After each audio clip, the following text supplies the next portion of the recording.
Tuan-tuan dan puan-puan yang dihormati sekalian, selamat petang, salam sejahtera, denyut nadi suara rakyat bergema di channel ini. Baru-baru ini tuan-tuan dan puan-puan didedahkan bahawa Malaysia terpaksa membayar faedah hutang daripada kesan daripada hutang 1MDB sebanyak 1.57 bilion. Kamu boleh cari berita ini di semua tempat, tapi saya dapat berita itu dari beberapa sumber, yang banyaklah sumber dia, tapi antara satu yang saya baca, yang saya ingat adalah daripada Shahabuddin.com. Apa yang saya nak cakap ialah saya nak beri reaction saja. Reaction kekecewaan. Kenapa kecewa? Kerana 1.57 faedah 1.57 bilion ringgit Malaysia faedah dibayar setiap tahun itu amat banyak, dan ini adalah satu yang sangat-sangat menyedihkan, sangat-sangat sedihlah bagi kita rakyat Malaysia. Apa tak sedihnya? Contoh saja di kampung saya sampai sekarang jalan kami okey, dah pernah buat, tapi sekarang dah rosak, tak tahu kenapa tak dibaiki. Tapi yang paling kami perlu ialah air pipe. Meter air sudah ada berpuluh tahun, tapi air tak pernah sampai. Tak tahu apa masalah dia. Tapi maksud saya ialah, kalaulah alasan digunakan kerana tidak ada wang, bayangkan saja kalau 1.57 bilion faedah ini tidak ada dibayar, tidak perlu dibayar.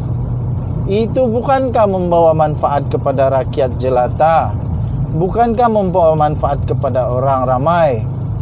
Jangan cakap kamilah. Banyak sudah video-video pelajar-pelajar sekolah menggadaikan nyawa di Sabah untuk pergi ke sekolah. Kerana apa? Tidak ada jambatan yang baik. Mungkin ada tetapi rosak. Sudah rosak, dihanyutkan banjir. Jadi tuan-tuan dan puan-puan, kalau 1.57 bilion itu diguna untuk infrastruktur, facility, sebagai contoh saya ambil tadi itu jambatan yang kukuh, yang katakanlah bernilai 10 juta. Sebab saya nampak video itu, yang mana anak-anak murid itu menyeberang sungai tersebut dengan banyak cara lah. Ada yang naik rakit, ada yang pakai basket, ada yang naik di saluran pipe, macam-macam lagi. Tak besar sangatlah sungai itu. Jadi saya fikir 10 juta itu boleh selesai. Terima kasihlah kepada kerajaan negeri Sabah yang nampaknya memang sudah buat sesuatu. Terima kasih kepada YB yang dah buat sesuatu. Tapi saya fikir masih banyak lagi yang perlu diselesaikan. Maksud saya, wang 1.57 bilion itu kalaulah dapat diguna untuk rakyat, lagi mudah, lagi senang.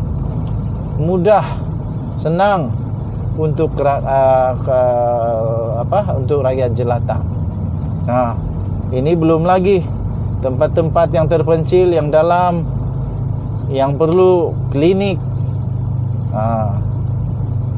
Malah ada tempat-tempat yang murid-murid terpaksa berjalan kaki jauh sangat untuk pergi ke sekolah.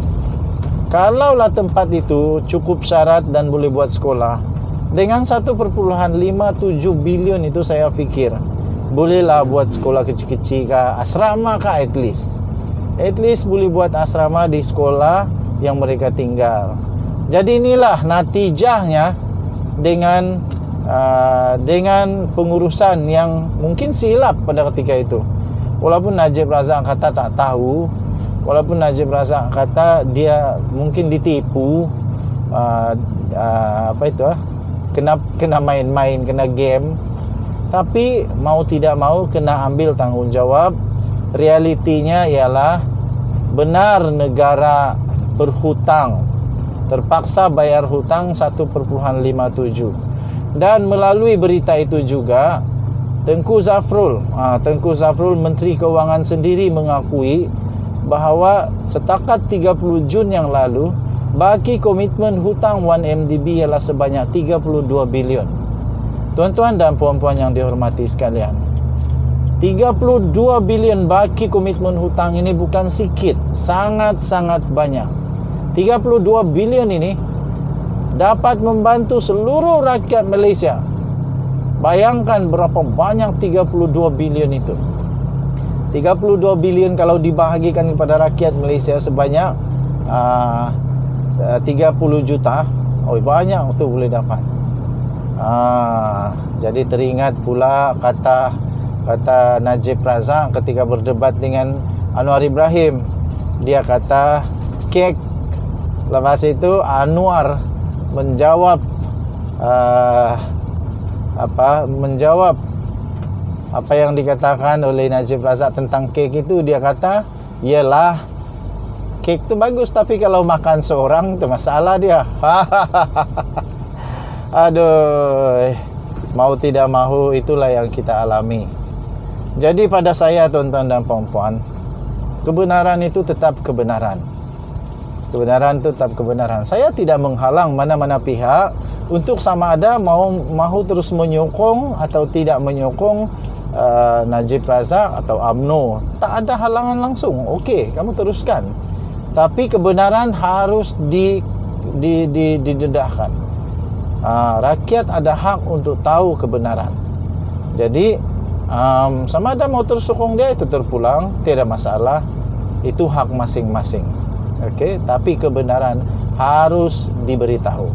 Nah, ini kebenaran dia diberitahu di Dewan Rakyat. Bukan diberitahu di restoran, bukan juga ada pengampu kah, ada penyokong tegar kah, yang duk kata di Facebook kah, di YouTube kah, di Twitter, Instagram, di mana-mana sajalah. Tapi ini diberitahu di mana? Di Dewan Rakyat, tuan-tuan dan puan-puan. Maksudnya ini kebenaran. Kecuali kalaulah tidak betul lah, tapi takkanlah dicakap benda ni di Dewan Rakyat kalau tak betul. Di Dewan Rakyat tu, tuan-tuan dan puan-puan, dirakam, diminitkan, jadi ada rekod. Jadi kalau tak betul dia kata, memang kena rekod, kantoi habis. Okey, jadi apa pendapat kamu? Terpulang kepada budi bicara masing-masing. Sambil itu, denyut nadi suara rakyat bergema di channel ini. Saya sudah sampai di destinasi saya. Parking kereta dulu. Okey, parking kereta dulu. Hati-hati memandu. Jangan ikut perasaan. Jangan ikut perasaan. Kalau ngantuk, berehatlah di tempat yang selamat. Ada RNR kah? Ada kedai kah? Boleh berehat di tempat yang selamat. Jangan paksa kalau sudah ngantuk. Nanti sendiri juga yang susah. Ingatlah kepada orang yang tersayang. Memandu dengan berhati-hati. Jaga kesihatan. Apalah, ini dah jadi pakar motivasi kesihatan agaknya. Denyut nadi suara rakyat bergema di channel ini. Kita jumpa lagi. Selamat petang Malaysia. Bye-bye.